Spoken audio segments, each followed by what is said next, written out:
그때 느꼈습니다. 사람의 관계는 큰 사건보다 혹시 이런 적 있으신가요? 겉으론 다정하고 예의 바른 사람인데 이상하게 그 사람 옆에 있으면 마음이 편하지 않은 순간이요.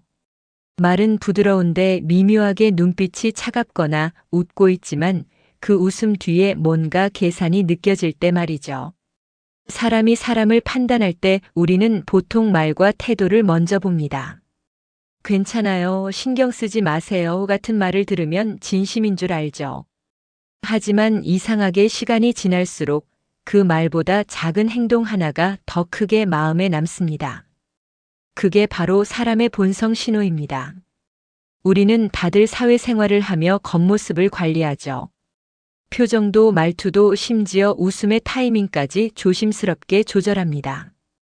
그런데 아이러니하게도 그렇게 만들어낸 겉모습은 오래 유지되지 않습니다.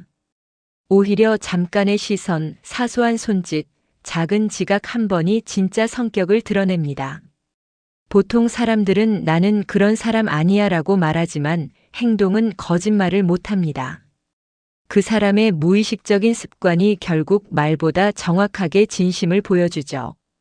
이 영상에서는 말보다 솔직한 신호들, 즉, 우리가 무심코 지나쳤던 작은 행동 속 본성을 하나씩 짚어보려 합니다. 이건 누군가를 비판하려는 이야기가 아닙니다. 오히려 그 신호를 읽을 줄 알면 내 마음을 더 아끼고 불필요한 상처를 덜 받게 됩니다. 가끔은 사람을 이해하는 것이 아니라 그저 내 마음을 지키기 위해 거리를 두는 법을 배우는 게 더 현명할 때가 있죠. 구독과 좋아요 눌러주시면 다음 영상을 더 편하게 받아보실 수 있습니다. 마주보지 못하는 사람의 마음엔 두려움이 있다. 병원 대기실이었습니다. 진료 순서를 기다리며 앉아 있는데 맞은편에 앉은 한 남성이 있었습니다. 처음엔 예의 바르게 인사도 하고 날씨 이야기도 나눴죠. 그런데 이상하게 대화를 나누는 내내 그 사람은 제 눈을 거의 마주치지 않았습니다. 고개는 제 쪽으로 향했지만 시선은 바닥이나 벽에 머물러 있었습니다. 그때 묘하게 느껴지는 거리감, 혹시 한 번쯤 경험해 보신 적 있으신가요? 말은 분명 부드럽고 공손했지만 그 사람의 눈빛엔 닫힌 문 같은 느낌이 있었습니다. 그 순간부터 대화가 겉돌기 시작했죠. 그때 저는 생각했습니다.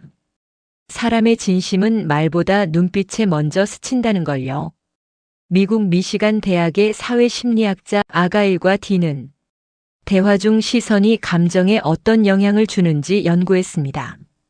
그 결과 눈을 마주치는 시간이 전체 대화의 70% 이상일 때 상대는 신뢰감과 안정감을 느꼈지만 30% 이하로 시선을 피한 사람은 상대에게 불안감과 거리감을 주었습니다.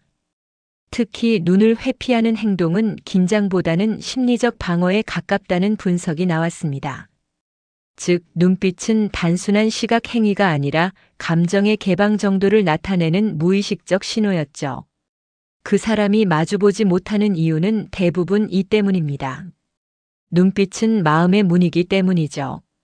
속으로 계산하거나 불편함을 느끼거나 감추고 싶은 게 있을 때 사람의 시선은 자연스럽게 도망칩니다.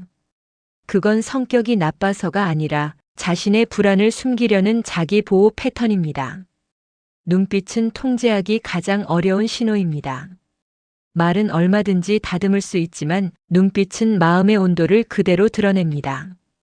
그래서 겉으로 웃고 있어도 마음이 닫혀 있으면 그 웃음이 왠지 공허하게 느껴지죠. 쇼펜하우어는 이런 말을 남겼습니다. 눈은 영혼의 거울이다. 그의 말처럼 눈빛에는 말보다 먼저 진심이 비칩니다. 가장 깊은 곳의 감정이 가장 먼저 스며나오는 통로이기도 하죠. 그러니 눈을 피하는 사람을 보더라도 내가 싫은가 하고 스스로를 탓하지 않아도 됩니다. 그건 그 사람이 아직 자신의 마음을 다루는 법을 배우지 못했기 때문이니까요. 그럴 땐 억지로 시선을 붙잡지 말고 그저 조용히 마음의 거리를 두면 됩니다. 그 사람의 불안이 내 마음까지 번지지 않게요. 때로는 눈을 마주보지 않는 것이 서로에게 더 부드러운 배려일 때도 있습니다. 불안한 마음은 손이 먼저 한다. 동네 카페 한 구석 자리였습니다. 오랜만에 만난 친구와 이야기를 나누는데 그 친구의 손이 유난히 눈에 띄었습니다. 컵을 만지작거리거나 휴대폰을 괜히 들었다 놨다 하고 손끝으로 머리카락을 계속 만지던 그 모습이요. 말은 여유로웠지만 손은 쉬지 않고 바쁘게 움직이고 있었습니다. 그날 저는 문득 느꼈습니다. 이 사람 마음이 편하진 않구나. 그건 말로는 들리지 않지만 몸이 이미 말하고 있는 작은 불안의 언어였습니다. 영국의 심리학자 제프리 비티는 대화 중 손동작이 감정과 어떤 관련이 있는지 연구했습니다. 그는 대화 중 손동작을 거의 하지 않는 사람과 자주 사용하는 사람을 비교했죠.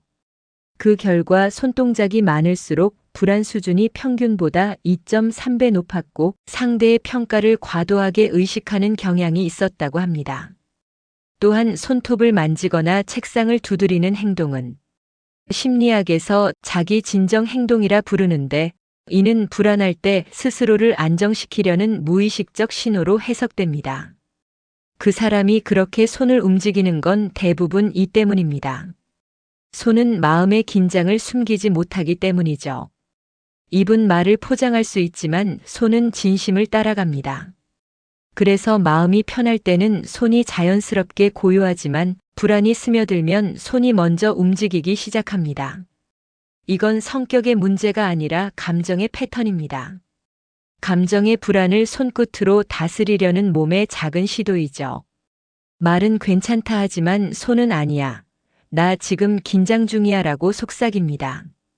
이런 사람들은 마음이 약한 게 아니라 감정을 숨기느라 몸이 대신 부담을 지고 있는 겁니다. 플라톤은 이렇게 말했습니다. 몸은 영혼의 그림자다. 그림자가 흔들릴 때 영혼 또한 흔들리고 있다는 뜻이죠. 우리가 보는 손의 작은 움직임은 그 사람 마음의 그림자입니다. 그래서 손이 불안하게 움직이는 사람을 봐도 너무 깊이 해석하지 않아도 됩니다. 그건 나에게 불편함을 주기 위한 행동이 아니라 그 사람 자신이 불안해서 스스로를 달래는 방식일 뿐이니까요.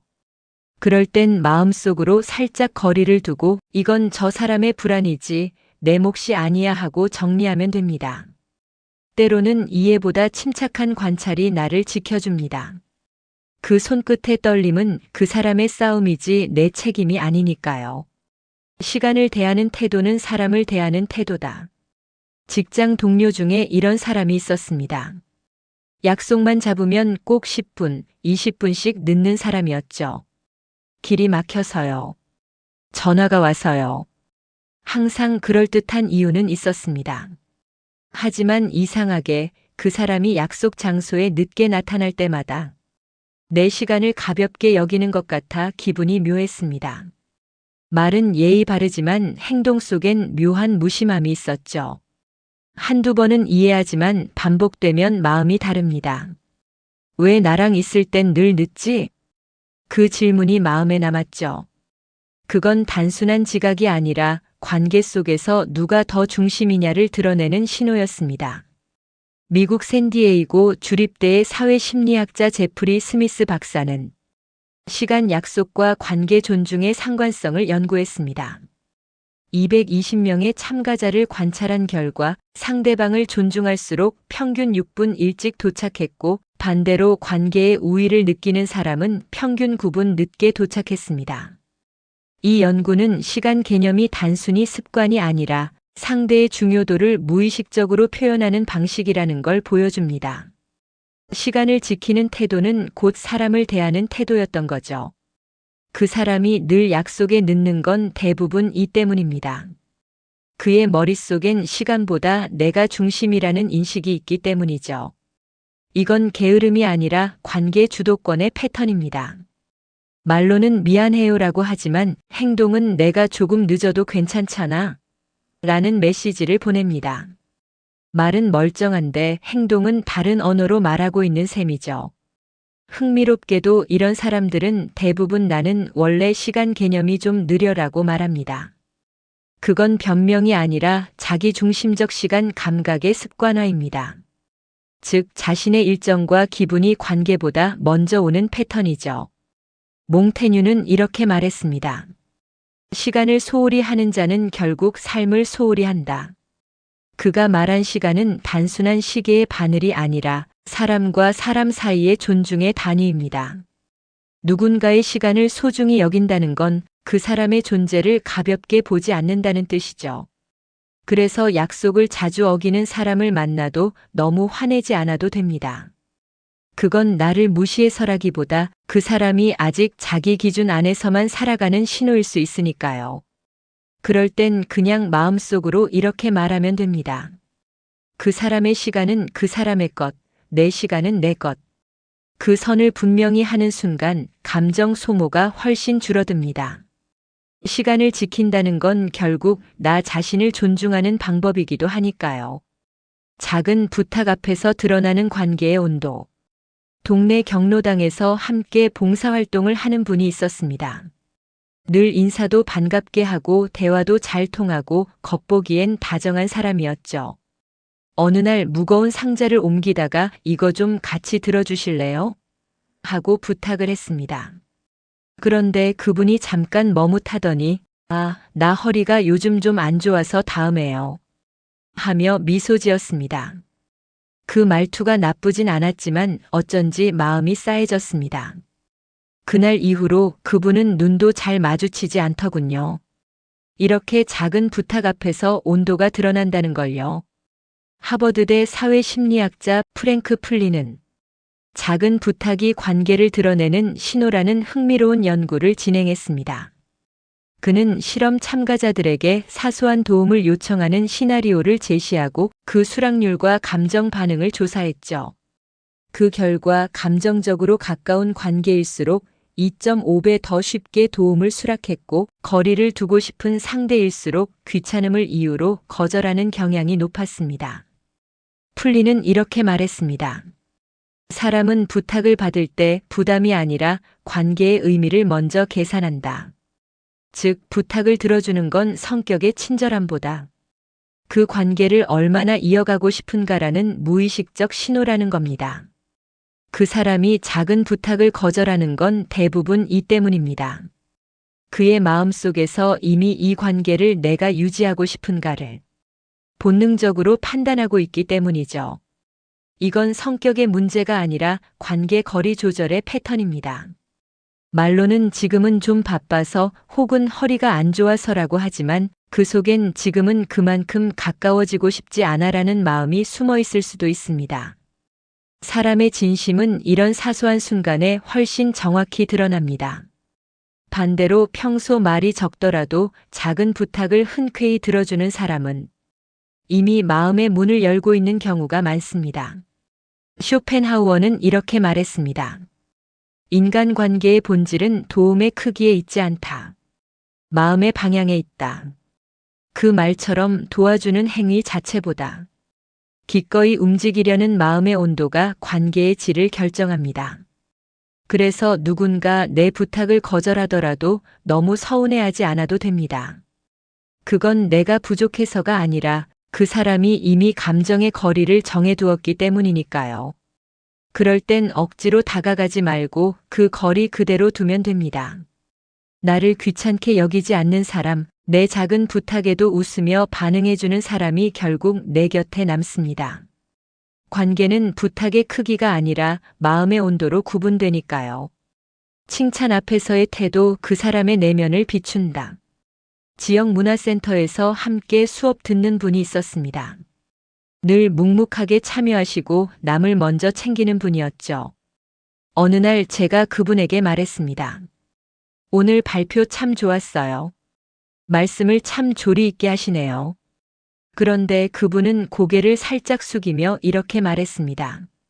아이 뭐려. 그냥 운이 좋았죠. 표정은 웃고 있었지만 어딘가 불편해 보였죠. 반면 또 다른 분은 그쵸. 저도 오늘 좀 마음에 들었어요. 하며 밝게 웃었습니다. 그 두 사람의 반응이 너무 달라서 순간 생각이 들었죠. 칭찬을 들을 때 드러나는 게 그 사람의 마음의 깊이구나. 스탠퍼드 대학의 캐럴 드웩 교수는 칭찬에 대한 반응과 자존감의 관계를 연구했습니다. 그는 참여자들에게 똑같이 당신의 발표가 훌륭했습니다라고 칭찬한 뒤 그들의 심리 변화를 측정했죠. 그 결과 자존감이 높은 사람은 칭찬 후 안정감이 12% 증가한 반면 자존감이 낮은 사람은 불안도가 평균 37% 상승했습니다. 흥미롭게도 자존감이 낮은 그룹은 그 사람이 진심으로 한 말일까? 라는 의심 반응을 더 자주 보였다고 합니다. 즉, 칭찬에 대한 반응은 겸손의 문제가 아니라 내가 나를 얼마나 믿느냐의 문제였던 겁니다. 그 사람이 칭찬 앞에서 불편해하는 건 대부분 이 때문입니다. 칭찬을 듣는 순간 마음속에서 나는 그럴 자격이 있는가? 라는 질문이 떠오르기 때문이죠. 이건 성격 문제가 아니라 자기 확신의 패턴입니다. 자신의 가치를 스스로 믿는 사람은 칭찬을 감사로 받아들이지만 자신을 의심하는 사람은 그 칭찬을 시험으로 느낍니다. 그래서 어떤 사람은 고마워요 한마디로 웃고 넘기지만 어떤 사람은 아니에요 운이 좋았어요 라며 뒷걸음칩니다. 그건 겸손이 아니라 자기 가치에 대한 불안이죠. 말은 부드럽지만 마음속에서는 내가 정말 괜찮은 사람일까? 라는 불안이 피어오르고 있는 겁니다. 에픽테토스는 이렇게 말했습니다. 타인의 말이 아니라 나 스스로의 판단이 나를 만든다. 그 말처럼 누가 나를 인정하느냐보다 중요한 건 내가 나를 어떻게 평가하느냐입니다. 외부의 칭찬이 마음에 닿으려면 그 전에 내가 내 자신을 받아들일 수 있어야 하죠. 그래서 누군가 칭찬을 어색하게 받아도 너무 실망하지 않아도 됩니다. 그건 그 사람이 아직 자신을 믿는 법을 배우는 중일지도 모르니까요. 우리도 마찬가지입니다. 누가 잘했어요 라고 말할 때 괜히 부정하지 말고 고마워요 한마디만 해도 충분합니다. 그건 교만이 아니라 자기 확신의 연습이니까요. 칭찬을 미소로 받아들이는 순간 마음은 조금 더 단단해집니다. 자존감은 결국 그렇게 천천히 자라나는 거죠. 화를 내는 순간 내면의 질서가 드러난다. 마트 계산대 앞에서 줄을 서 있었습니다. 앞에 있던 한 아주머니가 계산이 조금 늦자 뒤에 서 있던 남성이 갑자기 목소리를 높였습니다. 아니, 왜 이렇게 오래 걸려요? 사람 시간 없는 거 몰라요? 순간 공기가 싸늘해졌죠. 계산원은 당황해서 죄송합니다를 연발했지만 그 남성은 여전히 얼굴을 찌푸리며 고개를 절레절레 흔들었습니다. 그런데 이상하게도 계산이 끝나자 그는 다른 직원에게 고생 많으세요 하며 웃으며 인사했습니다. 그때 느꼈습니다. 사람은 화를 낼 때 그 사람의 내면 질서가 드러난다는 걸요. 감정이 폭발하는 순간은 평소 억눌러둔 마음의 구조가 그대로 드러나는 때입니다. 캘리포니아대 버클리의 로버트 리번 교수는 분노 표현과 감정 조절 능력에 대한 장기 연구를 진행했습니다. 그는 20년간 150쌍의 부부를 관찰했는데 분노를 자주 폭발시키는 사람일수록 심박수 변동 폭이 40% 이상 컸고 감정이 가라앉기까지 평균 3배의 시간이 걸렸습니다. 즉, 화를 잘 낸다는 건 단순히 성격이 급하다는 뜻이 아니라 감정 회복력이 약하고 자기 조절 체계가 불안정하다는 신호였습니다. 또한 케임브리지대 연구에서는 분노의 강도보다 진정 속도가 인간관계의 안정성을 결정한다고 밝혔습니다. 화는 누구나 낼 수 있지만 얼마나 빨리 멈추느냐가 그 사람의 정서적 성숙도를 보여준다는 겁니다. 그 사람이 쉽게 화를 내는 건 대부분 이 때문입니다. 감정이 그 사람을 끌고 가는 패턴이기 때문이죠. 이건 성격이 아니라 내면 질서의 균형 문제입니다. 분노는 사실 두려움의 또 다른 얼굴입니다. 내가 무시당하지 않으려면, 틀리지 않으려면 하는 불안이 밖으로 폭발하는 형태로 나타나는 거죠. 그래서 화를 잘 내는 사람은 자신을 지키기 위해 외부를 공격합니다.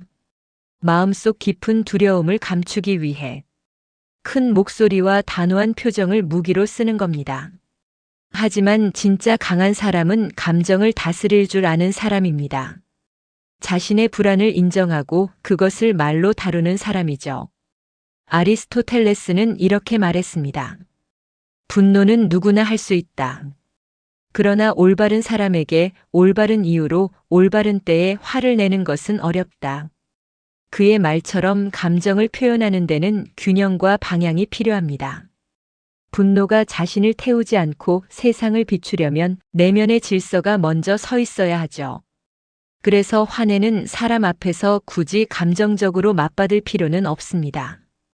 그건 논리의 문제가 아니라 정서의 불안정함 때문이니까요. 그 사람이 분노로 스스로를 지키려 할 때 우리가 해야 할 일은 내 감정을 보호하는 것입니다. 그 자리에 오래 머물면 그 불길이 내 마음까지 번지게 되죠.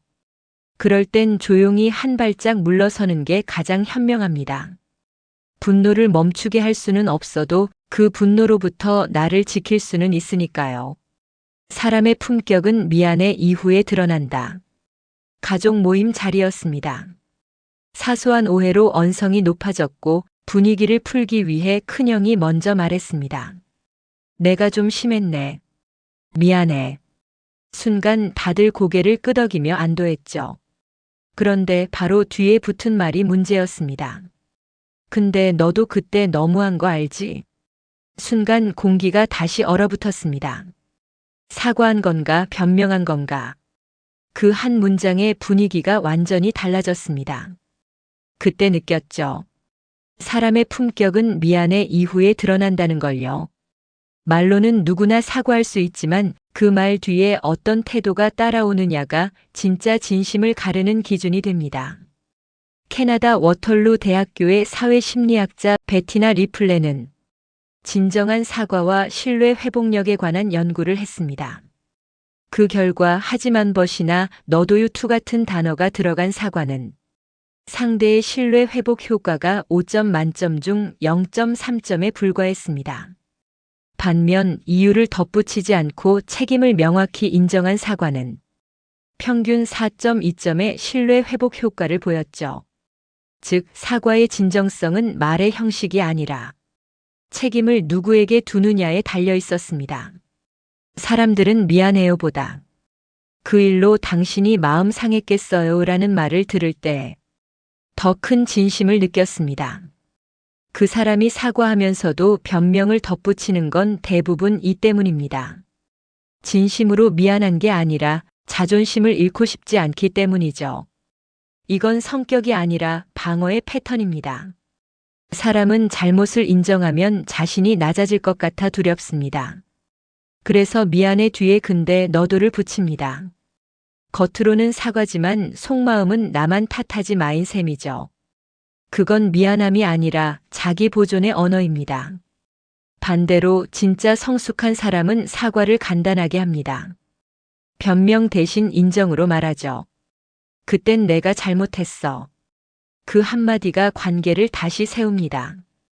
왜냐면 그 말에는 책임과 존중이 함께 들어있기 때문이죠. 칸트는 이렇게 말했습니다.